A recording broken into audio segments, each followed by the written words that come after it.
በስመ አብ ወወልድ ወመንፈስ ቅዱስ አሐዱ አምላክ አሜን። እግዚአብሔር ቤተሰቦች፣ የእመቤታችን የቅድስት ድንግል ማርያም የቃል ኪዳን ልጆች በልዑል እግዚአብሔር ስም እንደምን ዋላችሁ? አሜን። ቸርነቱ የበዛ መዓቱ የራቀ ምሕረቱ የበዛ ቅዱስ የአባቶቻችን አምላክ ልዑል እግዚአብሔር እስከዚህ ሰዓት ስላደረሰን ክብርና ምስጋና ለእርሱ ይሁን። እንደ እግዚአብሔር ፈቃድ አዳም ወዴት ነህ በሚል ርዕስ እንነጋገራለን። አዳም ወዴት ነህ? ኦሪት ዘፍጥረት ምዕራፍ 3 ቁጥር 9 ላይ አዳም ወዴት ነህ? ቃሉን ስናየው የፍለጋ የጥሪ ቃል ነው። የፍለጋ የጥሪ ቃል ነው። እግዚአብሔር አምላክ አዳምን ፈጥሮ ከጨረሰ በኋላ ዓለምን ፈጥሮ ከጨረሰ በኋላ ፍጥረታትን በሙሉ ከፈጠረ በኋላ ያንን ፍጥረት የሚያስተዳድር ፍጥረታትን የሚመራ ፍጥረታትን የሚገዛ ከሱ በታች የሆነ ከፍጥረታት ሁሉ በላይ የሆነ ሌላ ፍጥረት አስፈለገው። ለዚህ ትልቁ ምክንያት ደግሞ አክብሮ አልቆ መቶኛ ነገድ አድርጎ ፈጥሮት የነበረው ዲያብሎስ እግዚአብሔር አምላክን መካዱ ነው። ከዕለተ እሑድ ጀምሮ መጋቢት 29 የመጀመሪያው እሑድ የምትባላለች፣ የመጨረሻው እሑድ የምትባላለች። የመጀመሪያው እሑድ እግዚአብሔር አምላክ 8 ፍጥረታትን የፈጠረባት ዕለት ናት። ቀን መቁጠር የተጀመረበት፣ ጊዜ መቁጠር የተጀመረበት፣ ማታም ሆነ ጧትም ሆነ ሁለተኛ ቀን ብሎ የጀመረበት በዕለተ እሑድ ፍጥረታትን መፍጠር የጀመረበት ዕለት ነው። በዚህ ቀን እግዚአብሔር ቅዱስ አምላካችን 8 ፍጥረታትን ፈጥሯል። ከዚህ መካከል 100 ነገድ ቅዱሳን መላእክት አንድ ወገን ናቸው። 100 አድርጎ ፈጥሮ 100 ነገድ አድርጎ ፈጥሮ ቁጥራቸውን የሚያውቃቸው ራሱ ነው። በሶስቱ የቅዱሳን መላእክት ከተማ ላይ አሰፈራቸው፣ ኢዮር፣ ራማና ኤረር። ካሰፈራቸው በኋላ በከተማቸው አሰማርቷቸው ትቷቸው ተሰወረ። እግዚአብሔር አምላክ ቅዱሳን መላእክትን ትቷቸው ጠፋ። ለምን? አንደኛ አእምሮ አላቸው፣ ተመራማሪ አእምሮ አላቸው፣ አሳቢ አእምሮ አላቸው። ስለዚህ ይፈልጉኝ፣ ካልፈለጉኝ ካልሻቱኝ እንዲሁም እገኝ አይደለሁም። ፍጥረት ይፈልገው ዘንድ ሲፈልግ እሱን ይሽተው ዘንድ ሲፈልግ ቅዱሳን መላእክትን ተሰወራቸው። እውነት ነው። ቅዱሳን መላእክትም ማን እንዳመጣቸው መመራመር፣ ማን እንዳመጣቸው መጠየቅ ጀመሩ። ለምን? አእምሮ አላቸው። አስተዋይ አእምሮ የማትሞት ነፍስ ነው ያለቻቸው ቅዱሳን መላእክት። አንዱ መልአክ አንዱን ይጠይቀዋል። ከየት መጣ? እኔ ምን አውቄ? ማን ፈጠረ? እኔ ምን አውቄ? ማን እንዳመጣኝ? እዚህ ለምን እንደመጣው እኔ ያልማውቀው ነገር የለም።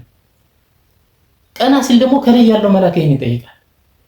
ዲያብሎስ ይሄንን የቅዱሳን መላእክትን ጥያቄ፣ ይሄንን የቅዱሳን መላእክትን ጫጫታ ነበር ከየት መጣን የሚለውን ጥያቄ ሲሰማ ሐሰትን ከልቡ አፈለቃት። ቀና ሲል ማንም የለም፣ እግዚአብሔር ተሰውሯቸዋል። ዝቅ ሲል ለቁጥር የሚታክት እልፍ አላፍ መላእክት ማን ፈጠረን እየተባባሉ እርስ በርስ ይጠያየቃሉ። ስለዚህ እኔ ፈጠርኋችሁ ልበላለ፣ እኔ ፈጠርኋችሁ። ቀና ሲል ተቆጨለ። አንዳንድ ጊዜ የበታችን ብቻ ማየትም ትልቅ ተጽዕኖ ነው። ከላይ ስለተቀመጥን የበላይ አድርገን መሳለም ትልቅ ስህተት ነው። ከእግዚአብሔር ይለየናል። ቅዱሳን መላእክት ታወቁ። ያ 100 ነገድ መላእክት ታወቁ። በየከተማቸው ጫጫታ ሆነ። እንዲሁም ይላሉ አባቱ ፈጥረህ አሳየን እስኪ ያሉት፣ ፈጥረህ አሳየን። ፈጥሬ ያሳያለሁ ብሎ እጁን ወደ እሳት ሲሰድ እሳት አጨማተረው። ሲያጨማተረው እግዚአብሔር ይመለስ ዘንድ ዲያብሎስ ይመለስ ዘንድ ስለወደደ በስውር እንዳለ ሳይገለጥ ፈወሰው። ነገር ግን በትዕቢቱ ቀጠለ። ዲያብሎስ ትልቅ ስህተት። ቅዱሳን መላእክት ሲታወቁ እንዲሁም ቅዱስ ገብርኤል ምንድነው ያለ? አምላካችን እስክናገኘው ድረስ የፈጠረንን እስክናገኘው ድረስ ባለንበት ጸንተን እንቁም፣ ባለንበት እንጽና፣ በሃይማኖት ጽኑ፣ በሃይማኖታችሁ ጽኑ፣ ሃይማኖታችሁን ጠብቁ፣ ይህ ሃይማኖት ነውና። የኛ ሃይማኖት ከዚህ ከቅዱሳን መላእክት የመጣች ሃይማኖት ናት። ያቺ ያን የተገለጸች ሃይማኖት፣ ያቺ ለቅዱሳን መላእክት የተሰጠች፣ አንዴ ለቅዱሳን ለተሰጠች ሃይማኖት ትጋደሉ ዘንድ አይደል የሚለው ቅዱስ ያዕቆብ። አንዴ የተሰጠች ሃይማኖት ቅዱስ ገብርኤል ያኔ የተናገረላት ሃይማኖት። ቅዱስ ገብርኤል መላእክትን እንዲህ ብሎ አጽናናቸው። ይሁን እንጂ ረባሽ ምንድነው የሚባለው? በጥባጭ ካለ ማን ጥሩ ይጠጣን እንደሚባለው ሁሉ ዲያብሎስ እየበጠበጠ የሚሲል እንዲሁም ጦርነት ገጥመዋል። ራእይ ላይ እንደሚለው በሰማይ ምንድን ነው የሚለው? ታላቅ ሰልፍ ሆነ። በሰማይ ታላቅ ሰልፍ ሆነ፣ ለጊዜው ድል አደረጋቸው። ያለ እግዚአብሔር ድል ማድረግ እንደማይቻል ይረዱ ዘንድ ብዙ ሆነው በአንዱ ነገር፣ ይኸውም ደግሞ ከነገሩ እኮ አንከተልህም ወደ ቅዱስ ሚካኤል የተካተቱ አሉ። ይሁን እንጂ ድል አደረጋቸው። በዚህ ጊዜ ፍቃድ አይደለምን ብለው እግዚአብሔርን ሲጠይቁት አምላካቸውን ገና ሳይገለጥ አምላክ እንዳላቸው ፈጣሪ እንዳላቸው በማሰብ ሲጠይቁት እግዚአብሔር ፍቃደኛ ነው አለና ከምስራቅ በኩል ብርሃን ወደ መላእክት ከተማ ላከ። የጨለማ ስራ ጨለማ ነው አይደል? ብርሃን ሲገለጥ መቆም አይቻልም። የጨለማ ስራ ጨለማ ነው። ብርሃን ሲገለጥ ዲያብሎስ መሸሽ ጀመረ። ሰይጣን ከቅዱሳን መላእክት ነገድ መሸሽ ጀመረ። ከከተማው መራቅ ጀመረ። እንዲያው ምን አለ? ሥላሴ ፈርተው ከኔ ሸሹ። እሱ ግን ወደ እንጦሮንጦስ እየወረደ ነበር። ዲያብሎስ ወደ እንጦሮንጦስ እየወረደ ግን ትዕቢት እኮ ከባድ ነው፣ አስቸጋሪ ነው። እውነት ለመናገር ትዕቢት ባለችበት ንስሐ ምን ትሰራለች? ቂም ባለበት ይቅርታ ምን ትሰራለች? ቂም ባለበት ይቅርታ፣ የማስመሰል ይቅርታ፣ ትዕቢት ባለበት የማስመሰል ትሕትና ምን ይሰራሉ? ትዕቢት ስለሆነ ዲያብሎስ እየሸሸ መጣ። ቅዱሳን መላእክት ግን አምላካቸውን ጠይቀው ተመራምረው አገኙት። ስለዚህ ተመራምረው ያገኙኝ ሲል ነው ቅዱሳን መላእክት ምንድነው የጠፋቸው ፈጥሯቸው። ዲያብሎስ ሲወድቅ እግዚአብሔር አምላክ የንስሐ ጊዜ ሰጥቶ ወዲያው አይደለም አባሩ ነው ሲኦል የከተተው። የንስሐ ጊዜ ሰጥቶ ሌሎች ፍጥረታት መፍጠር ጀመረ። ሌሎችን ፍጥረታት እሁድ የፈጠረው ፍጥረት አለ። እሁድ የፈጠረውን ውሃ ደግሞ ሰኞ ቦታ ሲዞታል። ማክሰኞ ፍጥረትን ፈጥሯል። ሮብ ፍጥረትን ፈጠረ። ሐሙስ ፈጠረ። ሁሉም ፈጥሮ ከጨረሰ በኋላ ያንን ፍጥረት ያስተዳድርለት ዘንድ ግን ሌላ ፍጥረት መፍጠር ነበረበት። በዛ ላይ ደግሞ ዲያብሎስ እንዲህ ብሎ ስለነበር እግዚአብሔር እኔን የመሰለ ፍጥረት ሊያገኝ አይችልም፣ እኔን የሚተካ ፍጥረት ስለማያገኝ ይቅርታ ብሎ ራሱ ጠይቆ ይመልሰኛል። ትዕቢቱ እስከዚህ ድረስ ነበር። ራሱ ይመልሰኛል፣ ይቅርታ ይጠይቀኛል። እግዚአብሔር አንዳንድ ጊዜ አማራጭ የሌለን ሲመስለን ሰዎች ምን ያክል እንደሚተብቱብን፣ ምን ያክል ያላቸውን ኃይል ለማሳየት እንደሚሞክሩ፣ አማራጭ አጣን ብለው ሲያስቡ፣ መሄጃ እንደሌለን ሲያስቡ፣ ዲያብሎስ እግዚአብሔርን ያስቡ መሄጃ እንደሌለው ነው፣ መፍጠር እንደማይችል። እሱ ግን የአብርሃም ልጅ ለአብርሃም ምንድን ነው ያለው? እነዚህ ድንጋዮች ልጅ መፍጠር ይችላል። ዲያብሎስን የሚተካ ፍጥረት እግዚአብሔር መፍጠር ይችላል። ዓርብ ሲደርስ ፍጥረታትን ፈጥሮ ከጨረሰ በኋላ ያስተዳድር ዘንድ የዲያብሎስንም ቦታ ይተካ ዘንድ እግዚአብሔር ለቅዱሳን መላእክት ደስ የሚል የምስራች ተናገረ። ተስፋ በጉጉት የሚጠብቁት፣ ለዲያብሎስ ደግሞ ጆሮውን ጭው የሚያደርግ ንግግር ምንድን ነው ያለ እግዚአብሔር? ሰውን ባሪያችንና እንደ ምሳሌያችን እንፍጠር። ባሪያችንና እንደ ምሳሌያችን እንፍጠር። እኛን አስመስለን። የሚገርም ነው አይደል? እግዚአብሔርን መምሰል ለቅዱሳን መላእክት ጉጉት የሆነባቸው ይሄ ነው። አምላካችንን የሚመስል ፍጥረት ምን አይነት ፍጥረት ነው? እግዚአብሔርን የሚመስል ፍጥረት ምን አይነት ፍጥረት ነው? ይህንን ፍጥረትማ አይተነው ነው? ይህንን ፍጥረትማ አይተነው ነው? እንዲሁም ይላሉ አባቶች እግዚአብሔር ስነ ስቅለቱን ለቅዱሳን መላእክት አሳያቸው። አዳምን ከመፍጠሩ በፊት ስነ ስቅለቱን ጌታ ሆይ ይህማ ሊሆን አይችልም፣ ሰው የሚገል ከሆነማ አይፈጠር ሲሉ ደግሞ ማንን አሳያቸው? እመቤታችንን። እመቤታችንን ከመውደዳቸው የተነሳ በቃ ፍጠረው አሉ ይባላል። ከመውደዳቸው የተነሳ አዳምን ልፍጠረው ባሪያ በአምሳሌ እኔን አስመስዬ ምን ያደርግ ዘንድ ፍጥረታትን ሁሉ በምድር ያሉትን በሰማይም ያሉትን በውሃ ውስጥ ያሉትን ፍጥረታት ሁሉ ይመራ ያስተዳድር ዘንድ የጸጋ አምላክነት ይቀበል ዘንድ የጸጋ ጌትነት ይቀበል ዘንድ አዳምን ልፍጠር ፍጥረትን ሁሉ ያስተዳድር ዘንድ እኔን የሚመስል ሲል ለዲያብሎስ ተስፋ አስቆራጭ ነው። እግዚአብሔር ለምኖ ይቅርታ ጠይቁ ያመጠኛን ያለው ዲያብሎስ አዳም ሲፈጠርበት ቦታውን ሲነጠቅ ለአዳም ትልቅ ጠላት ደመኛ ሆነ። ቅዱሳን መላእክት ግን በጉጉት ጠበቁት።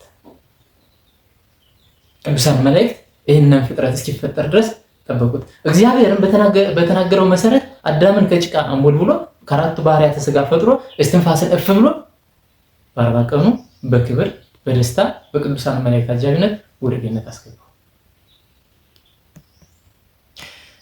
ወደ ገነት ከገባ በኋላ ነው የሚገርመው ነገር። ወደ ገነት ከገባ በኋላ ዲያብሎስ ገነት ላይ አዳም ምን እንደታዘዘ ምን እንደተፈቀደለት ምን እንደተከለከለ ምን አይነት ህይወት እንደሚኖር ዲያብሎስ ያውቅ። ለ7 ዓመት እኮ ያቆየው ለዛ ይመስለኛል። ለ7 ዓመት ዲያብሎስ አዳምን 7 ዓመት ሙሉ ገነት ምን እያደረገ ይኖር እንደነበረ ለማወቅ የነበረው ጉጉት ዘፍጥረት ምዕራፍ 3 አንድምታው ላይ ያስቀምጠዋል። አንዳንዴ ተንኮለኛ ጎረቤት ታውቃላችሁ አይደል?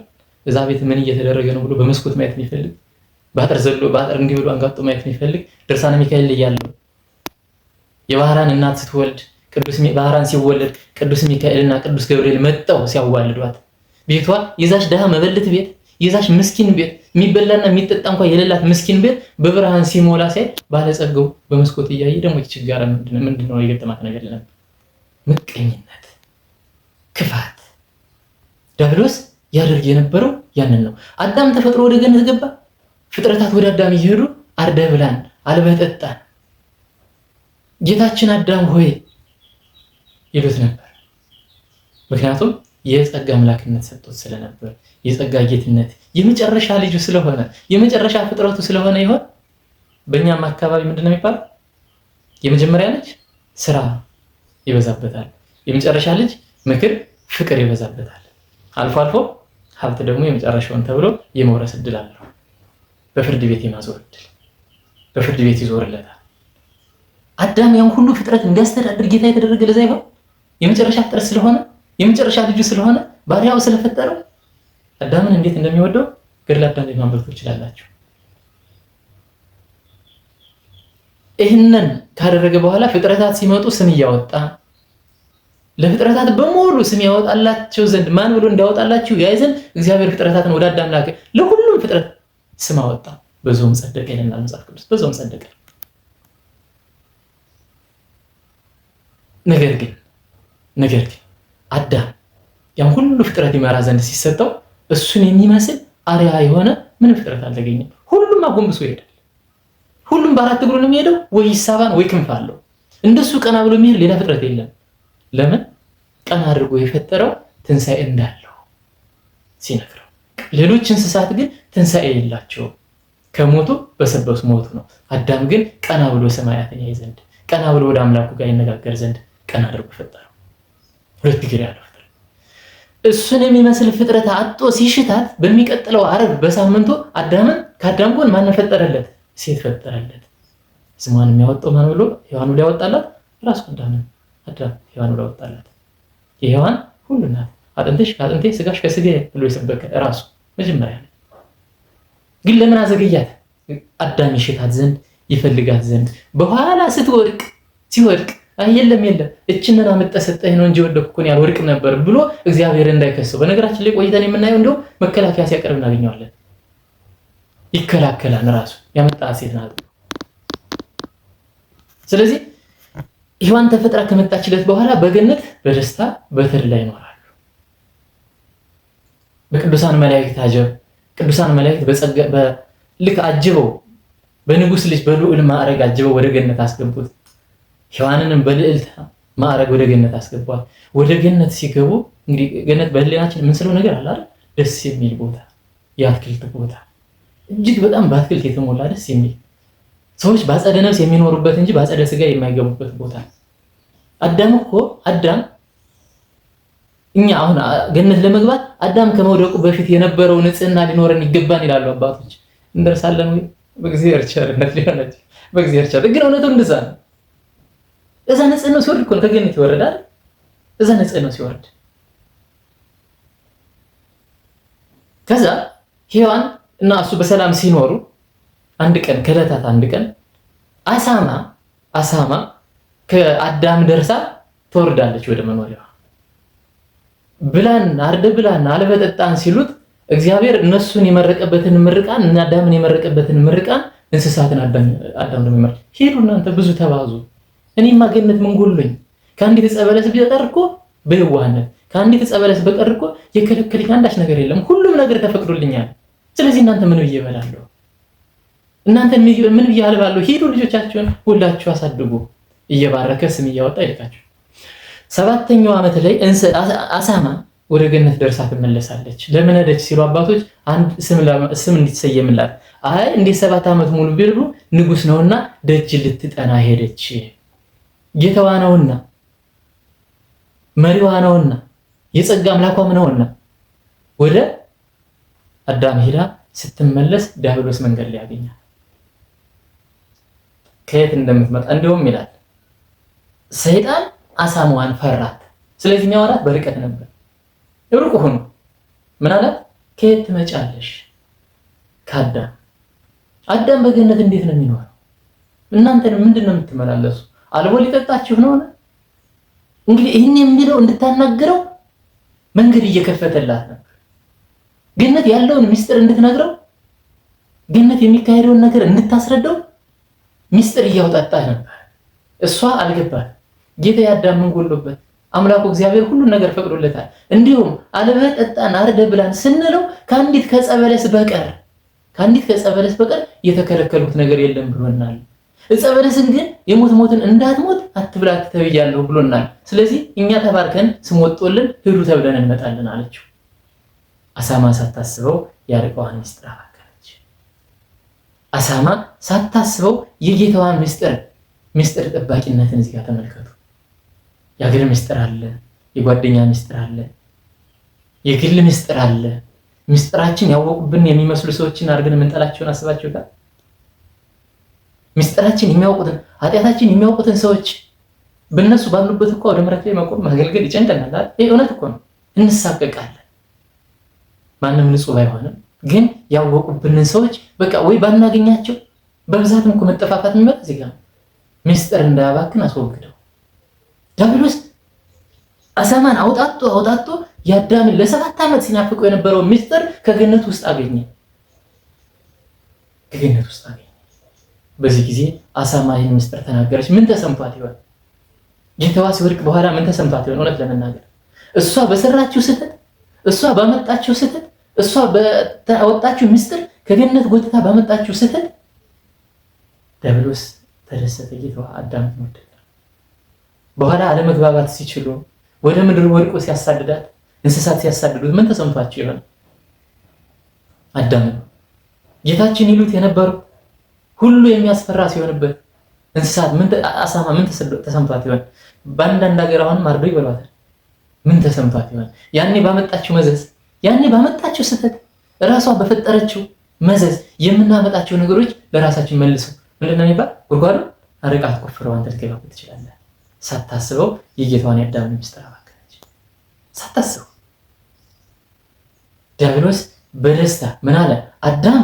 አዳም የቆመ ከጉድጓድ አፋፍ ላይ ነው የሚጠብቅብኝ፣ ከኋላ መጥቶ ገፍትሮ አዳምን መጣል ነው። ከዛ በኋላ ነው ገብስ ነው አይደል የሚባል።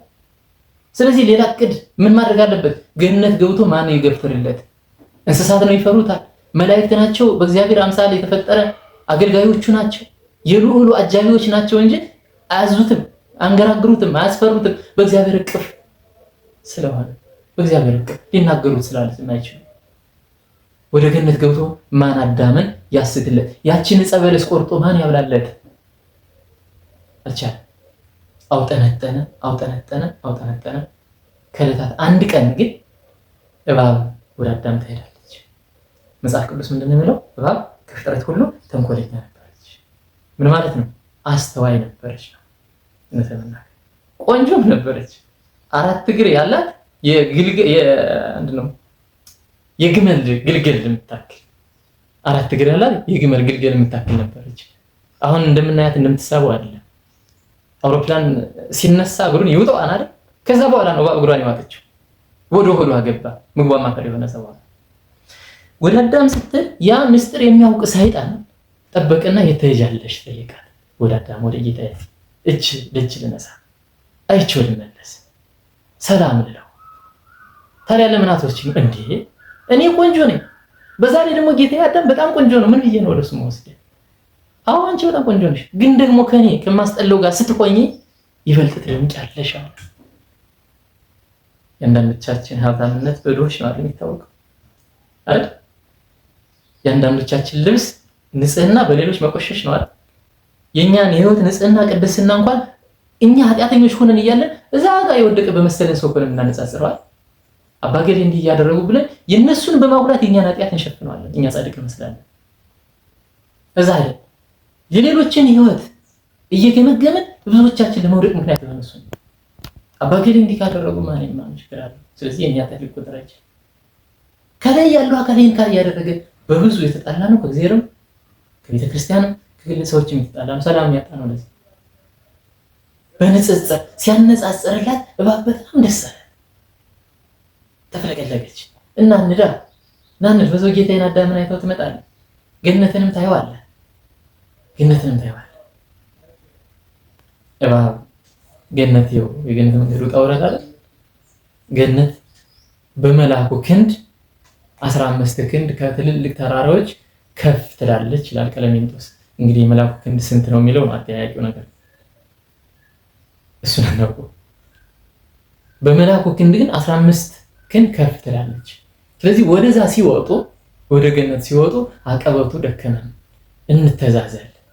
መጀመሪያ እኔ ልዘልሽ ረፍት ልስጥሽ፣ በኋላ አንቺ ታዝኛለሽ አለ። እባብ ደስ አላት፣ አዘለችው፣ ተሸከመችው። ተሸከማት፣ አዘላት። ሄዱና በእንግዲህ ደክሞኛል፣ ደግሞ አንቺ እዘይኛ አላት። እሺ ምንድን ነው የሚባለው? ብድር በምድር ላይ የደራ ብድር አይውላ ያድር ይባላል። ወዲያው ስትሸከመው ድንጋይ ላይ እንዳለ እሳት ላይ እንዳለ ቅቤ መንፈስ ነውና በውስጧ ተዋሃደና እባብን መስሎ ገነት ገባ። እባብን መስሎ ዲያብሎስን ሆኖ መግባት አይችልም። ጠላትነቱን አሳውቆ መግባት አይችልም። መስሎ ገባ። መስሎ የመመሳሰል ህይወት።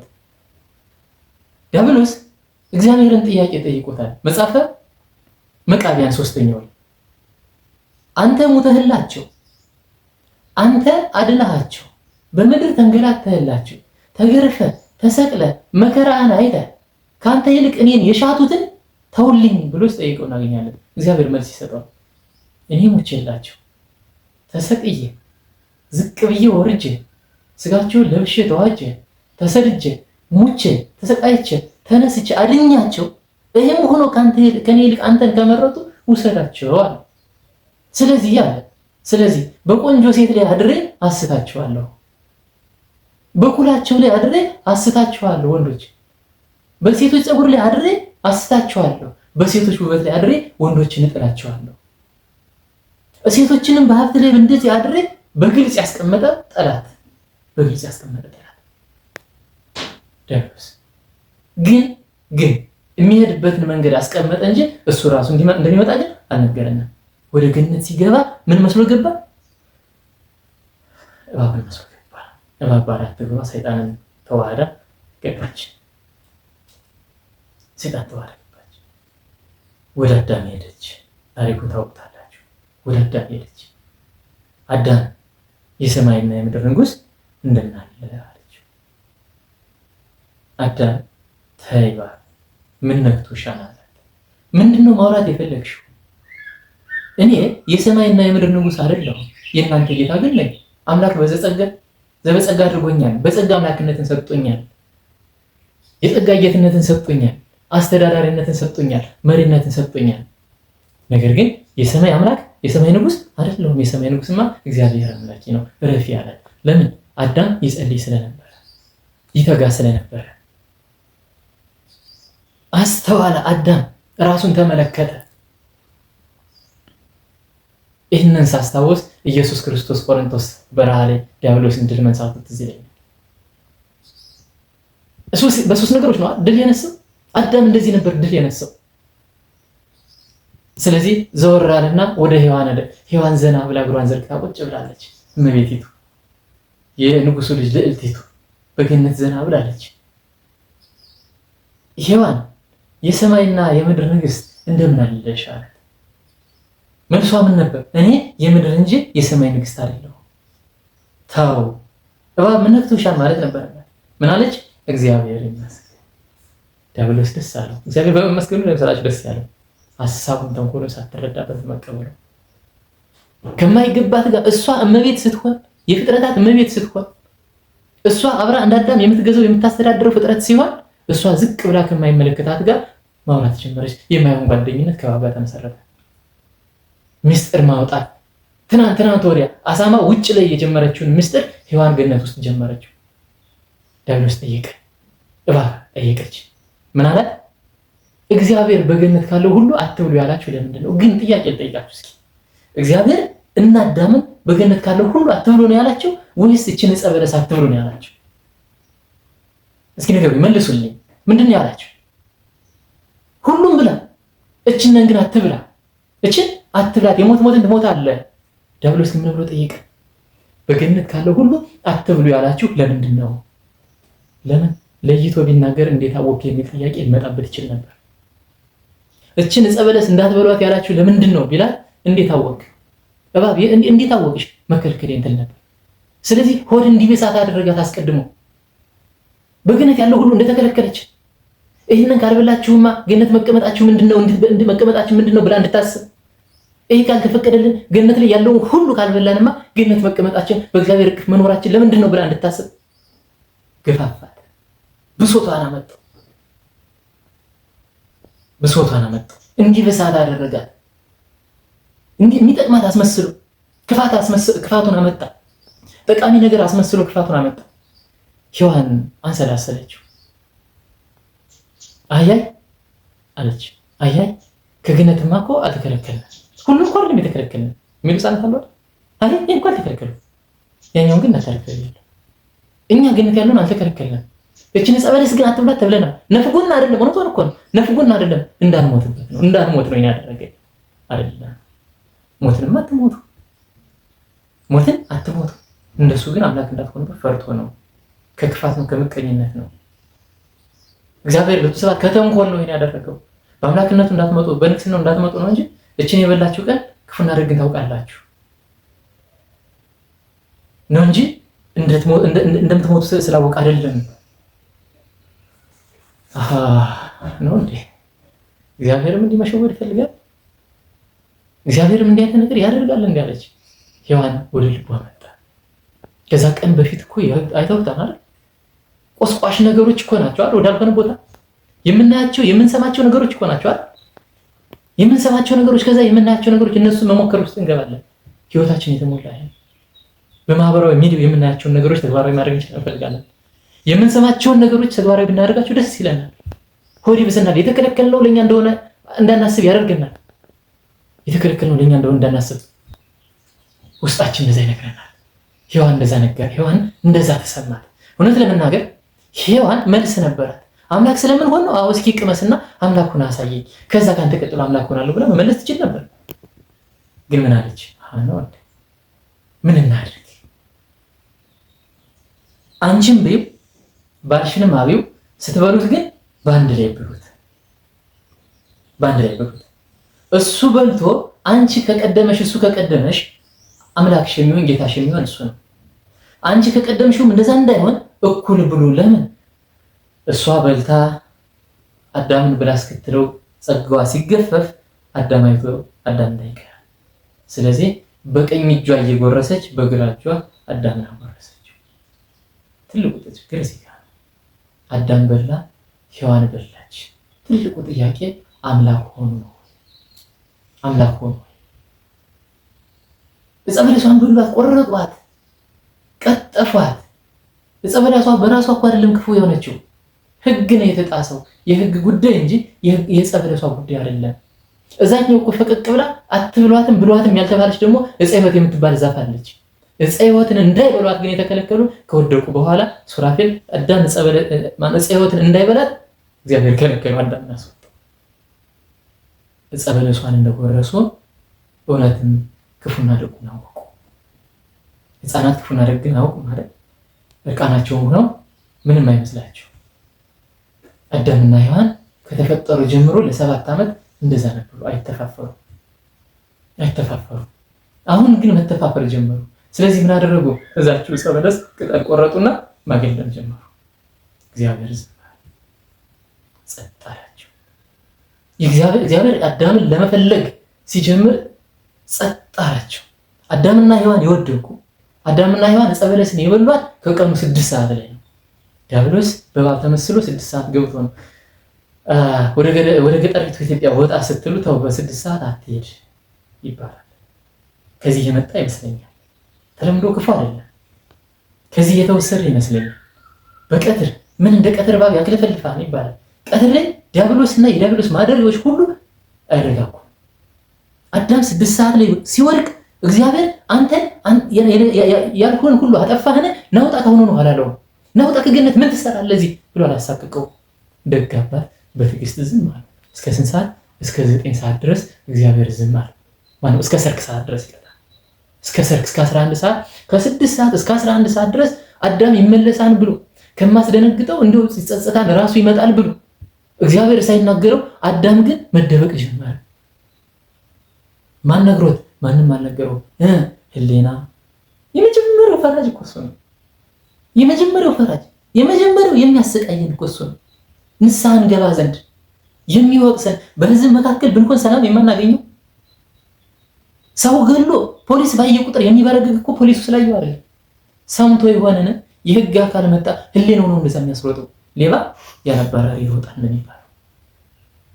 እንደሚባለው ሌባ ያለባራሪ ይሮጣል። እግዚአብሔር ምንም ሳይናገረው አዳም ራሱን መደበቅ ፈለገ። እግዚአብሔር በትዕግስት ጠበቀ። ይመለሳል፣ አዳም ይመጣል ብሎ ጠበቀው። አዳም ዝም፣ ሔዋን ዝም። ስለዚህ እንዳልተመለሱ ሲያውቅ ሁለተኛውን ደረጃ መጠቀም ነበረበት እግዚአብሔር።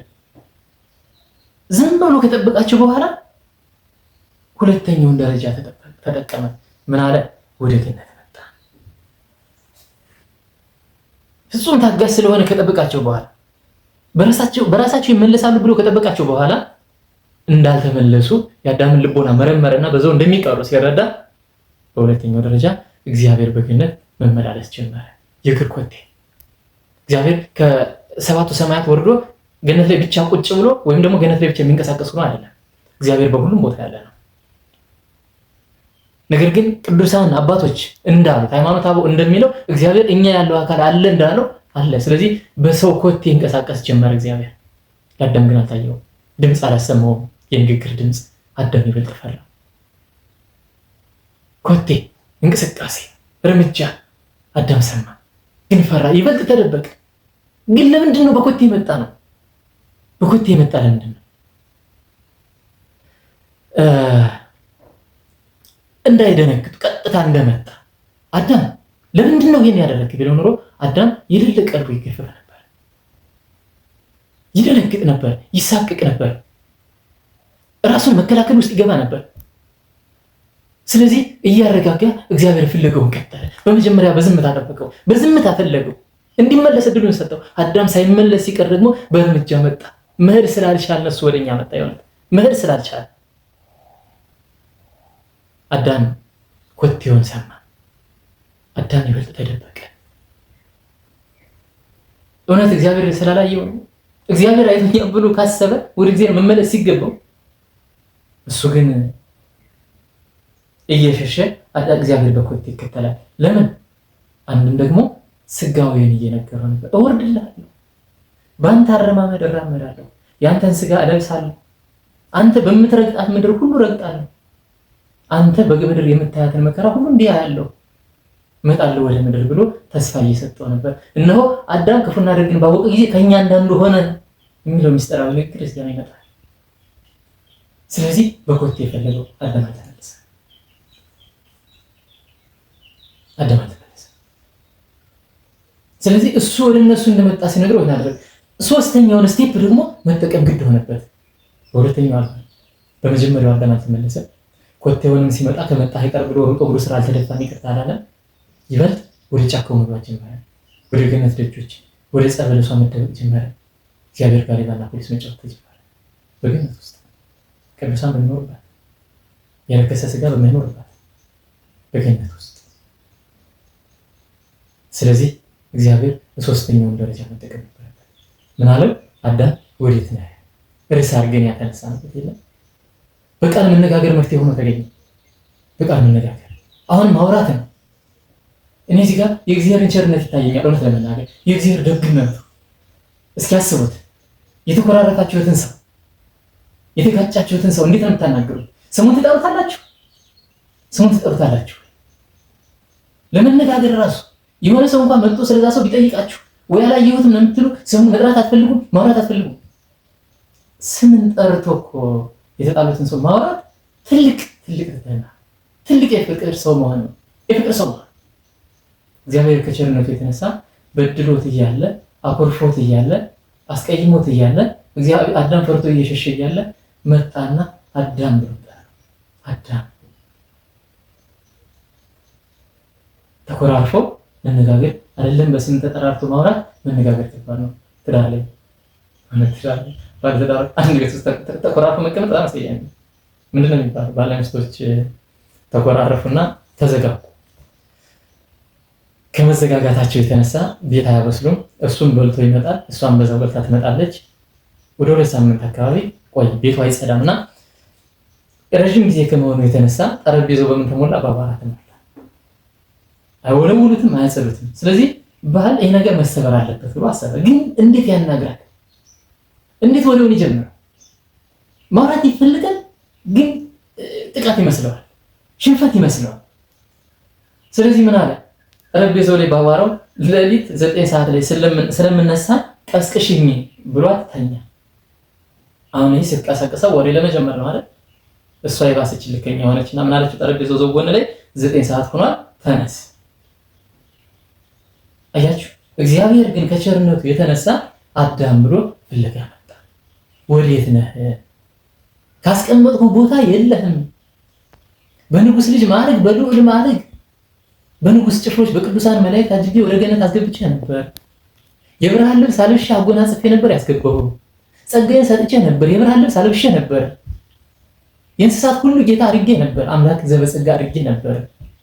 የት ነው ያለው? አሁን በዛ ማዕረግ እያየሁ አይደለም፣ በዛ ማዕረግ እያየሁ አይደለም።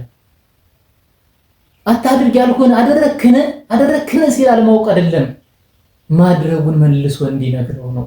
የተጨነቁ ሰዎችን ስታማክሯቸው ይባላል መፍትሄውን ራሳቸው እንዲያመጡት ጥያቄውን መልሳችሁ ጠይቋቸው።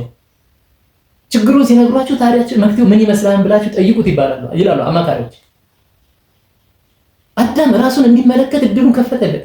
ቅድም ዲያብሎስ ለሔዋን በር ከፍቶላት ነበር አይደል? ስህተት እንድትሰራ።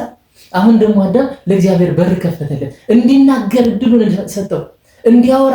በቀጥታ ናስተሃል ናውጥ አይደለም ያለው ማለት ይችል ነበር፣ ስቷል።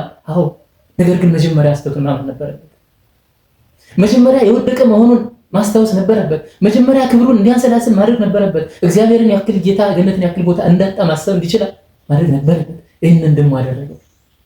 በቸርነት ጠርቶ ወዴት አለ? የት ነህ? ያስቀመጥኩበት ቦታ የለህም።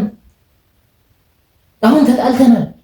ክብርህን አጣህ፣ ጸጋህን አጣህ፣ ተገፋሃል፣ የብርሃን ልብስህን አጣህ፣ ራቁትህን ሆነሃል። ይህንን የምንረዳው ደግሞ አዳም የሚሰጠው መልስ ላይ ነው። በመጀመሪያ በገነት ስትመላለስ ሰማሁ፣ ፈራሁና ተደበቅኩ አለው። ለምን ተደበቅ የሚለውን ስናመጣ ራቁቴን ስለሆነ ተደበቅኩ። ራስን ማለት እግዚአብሔር ለአዳም በር የከፈተለት ራቁቱን መሆኑን ያስብ ዘንድ ነው።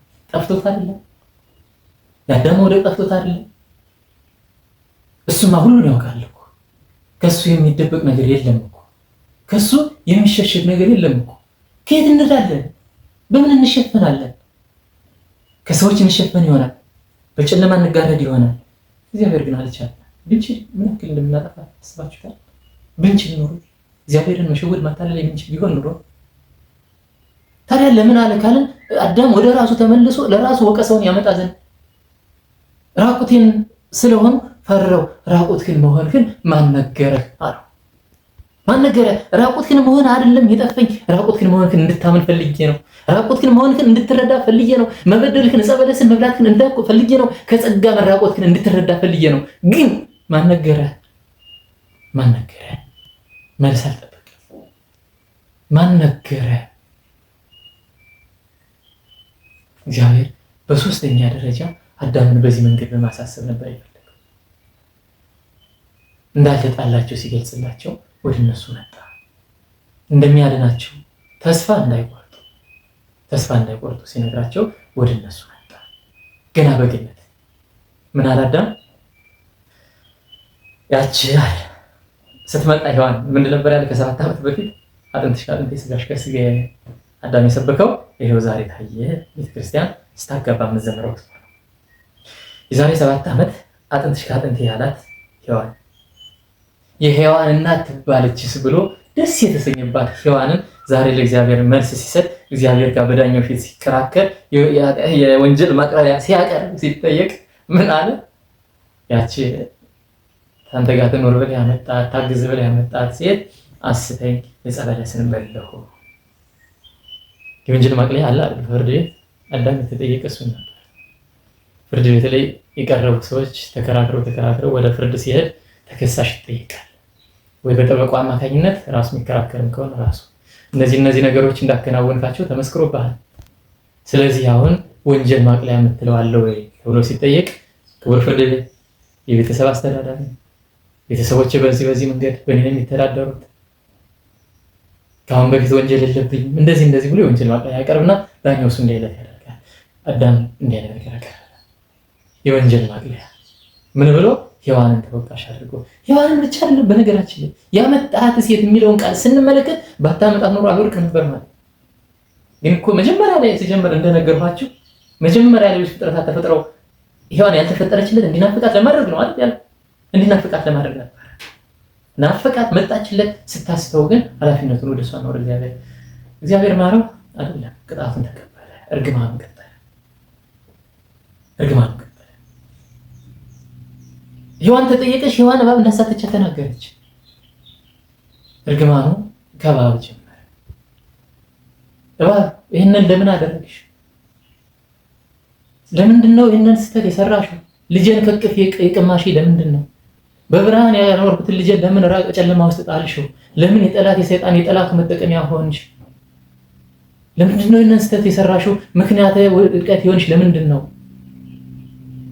ስለዚህ ከእንስሳት ሁሉ የተለየሽ ትሆኛለሽ። እግርሽ ወደ ሆድሽ ይግባና በልብሽ ትሳቢያለሽ፣ አፈር ትበያለሽ። በሴቲቱና በአንቺ መካከል ጠላትነት አደርጋለሁ።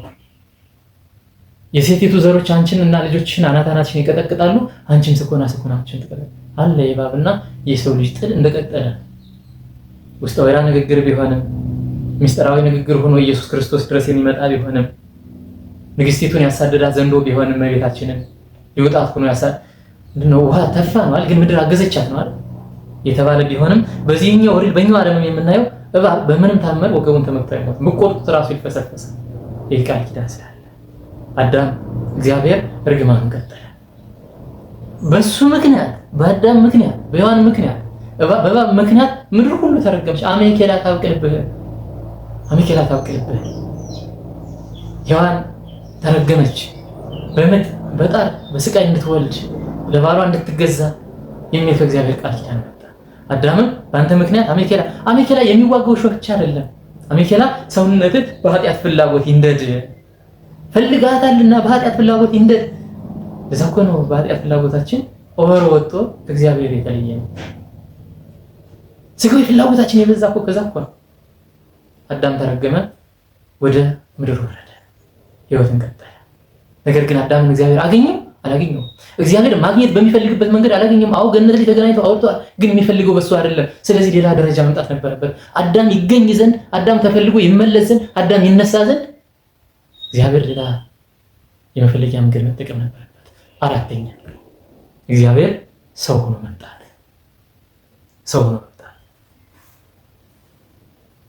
ፈለገው፣ ገነት ውስጥ ፈለገው። አዳምን በሚፈልገው ደረጃ አላገኘው። ስለዚህ አዳም ወደ ምድር ተረግሞ መጣ። እንደሚያድነው በተለያየ ምሳሌ ኢብን አዳም ከገነት ከወጣ በኋላ መስዋዕት ሰውቷል። ሔዋን ጋር ተጣልቷል። አንቺ እኮ ነሽ በማለት እግዚአብሔርን ያክል ጌታ ገነትን ያክል ቦታ ያሳጣሽኝ አንቺ እኮ ነሽ። ስለዚህ እዚህ እጅልኝ ከኔ ብሎ አባሯት ነበር። መስዋዕት ሰውቶ ወደ እግዚአብሔር ዳቢሎስ አሳስቶት ከሱባኤ አስወጥቶ ከመተው በኋላ በዛ በደሙ መስዋዕት ሰዋ። ለዛሬ መስዋዕትህን ተቀብያለሁ፣ ግን በዚህ መንገድ የገነት ፍለጋዬን አላጠናቅቅም። በዚህ መንገድ አይደለም የማገኝ፣ በዚህ መንገድ አይደለም የምፈልግ። በአንተ ደም ተመልሰህ አትድንም፣ የምትድነው በልጅ ደም ነው። ይህንን ግን ተቀብያለሁ። ሕይወት ቀጠለ። በምድር 930 ዓመት 5500 ዘመን ሲፈጸም አራተኛውን ደረጃ ለመፈጸም አራተኛውን የመፈለጊያ መንገድ ለመፈጸም እግዚአብሔር ወልድ ከሰማይ ሰማያት ወረደ፣ ከድንግል ማርያም ተወለደ። ስጋ ለበሰ፣ በምድር ፈለገው። በ930 ዓመቱ የሞተውን አዳምን በምድር መጥቶ ፈለገው። በገነት ያጣውን አዳም መጣና በምድር ፈለገው። ግን አላገኘውም እኮ አይደል? አግኝቶታል? አላገኘውም። አዳምን አጽሙን ያገኘው። ወደ ግብፅ ሁሉ ሄደ፣ አላገኘውም። ልጆቹ ከእግዚአብሔር ወጥተው የሚያመልኩት ጣዖት አፍርሶ ተመለሰ። በገሊላ አውራጃዎች ተመላለሰ፣ በማዕከለ ምድር ተመላለሰ። የእነ አብርሃምን የእነ ያዕቆብን አጽም አገኘ፣ ባረከ። ያቺ ሰማርያዊቷ ሴት ውሃ ጠጭኝ ያላት ሴት በቀትር ወደዛ ቦታ የሄደ ኢየሱስ ክርስቶስ ውሃ ጠምቶት ይመስላችኋል? አንደኛ የተጠማች ያቺ ነፍስ ነበረችና እሷን ለማምጣት ለመመለስ ለማግኘት እንዳዳም የጠፋች ነፍስ ነበረችና እሷን ለመመለስ። ሁለተኛው ደግሞ አንድም በቤተ ክርስቲያናችን አንድም በሚባለው ደግሞ የአብርሃም የይስሐቅና የያዕቆብን አጽም ለመጎብኘት ለመባረክ እኮ ነው በረሃ ላይ የተገኘ። ያዕቆብ ጉድጓድ አይደለም የሚባል። ሴቲቱም እኮ ስትከራከረው ምንድን ነው ያለችው? ይህን ውሃ ከሰጠን ከአባታችን ከያዕቆብ ትበልጣለህ ወይ አለችው። ስለዚህ የያዕቆብ መቃብር እዛ አካባቢ ስለነበር አዳምን በዛ ፈልጎ አጽሙን ብቻ አገኘ። አራተኛውን ደረጃ ተጠቅሞ አዳምን ማግኘት አልቻለም። ስለዚህ ያለው አማራጭ አምስተኛ ደረጃ እሱ ነው። ይልጨርስ አምስተኛ ደረጃ መሞት። ይገርማል አይደል? መስቀል ላይ መሞት። በዕፀ በለስ በዕፅ የወደቀውን አዳም ሞተ ምክንያት የሆነችው የሞተውን አዳም ለማዳን በሌላ መስቀል ዕፀ መስቀል ላይ መሰቀል። በዕፅ ወደቅን በዕፅ ዳን የምንለው ወደን አይደል? በዕፅዋት በአትክልት ወደቅን በአትክልት ዳን። አዳም በዕፀ በለስ ሞተ፣ በዕፀ መስቀል ዳን የምንለው ለዚህ መስቀል ላይ ተሰቀለ፣ እንደ ብራና ተወጠረ፣ ቃተተ። መስቀል ላይ ከተናገራቸው 7 ቃላት አንዱ ተፈጸመ የሚለው ተፈጸመ። የአዳም ፍለጋ ተፈጸመ። አሁን አዳም ሊገኝ ነው። አዳም በሚፈልግበት ደረጃ አዳም በነፍስ ሊገኝ ነው። የት? ሲኦል። የሚገርም አሁን የጻድቃን ነፍስ ወደ ገነት፣ የኃጥአን ነፍስ ወደ ሲኦል ነው አይደል? ኢየሱስ ክርስቶስ በአካለ ነፍስ ሲኦል ሲወርድ እኮ ተኮንኖ አይደለም። አዳምን ገነት ውስጥ ሄዶ ፈልጎ ያጣውን አዳም ሲኦል ውስጥ አግኝቶ ወደ ገነት ለማምጣት እግዚአብሔር ሞቶ ወደ ገነት፣ እግዚአብሔር ሞቶ ወደ ገነት። አዳም ወዴት ነህ? ሰላም ላንተ ይሁን አዳም አለው። ቤተክርስቲያናችን ሰላም ለሁልክሙ የምትለውን ጸሎት ከአዳም ከሲኦል ነው ያመጣችው አይደል? ሰላም ለሁላችሁ ይሁን ከመንፈስ ጋር አላዳም። ያኔ ፈርቼ ነበር ያለው በገነት፣ ዛሬ በሲኦል እጠብቅ ነበር ከመንፈስ ጋር እየጠበቅኩ ነበር። ለ5500 ዘመን እስክትመጣልኝ ድረስ እየጠበቅኩ ነበር። መጣ ሆይ ሰላም ላንተ ሲሆን ከመንፈስ ጋር ይሁንልኝ። አዳም ይህንን ቃል ተቀብሎ በገነት የተጀመረው ፍለጋ በሲኦል ተጠናቆ ከሲኦል ወደ ገነት በመምጣት አዳም ወዴት ነው የሚለው ተዘጋ። ስለዚህ እግዚአብሔር አምላክ አዳምን ከወደቀበት ሲያድን በእነዚህ በጥቂቱ በእነዚህ ደረጃዎች ነው። አዳም ወዴት ነህ? ወዴት አለህ? የመልካም አባት ጥሪ፣ የመልካም አባት ፍለጋ ያስተማረን የመከረን የገሰጸን ቅዱስ አባቶቻችን አምላክ ልዑል እግዚአብሔር ክብርና ምስጋና ለእርሱ ይሁን። ወስብሐት ለእግዚአብሔር። ይቆየን።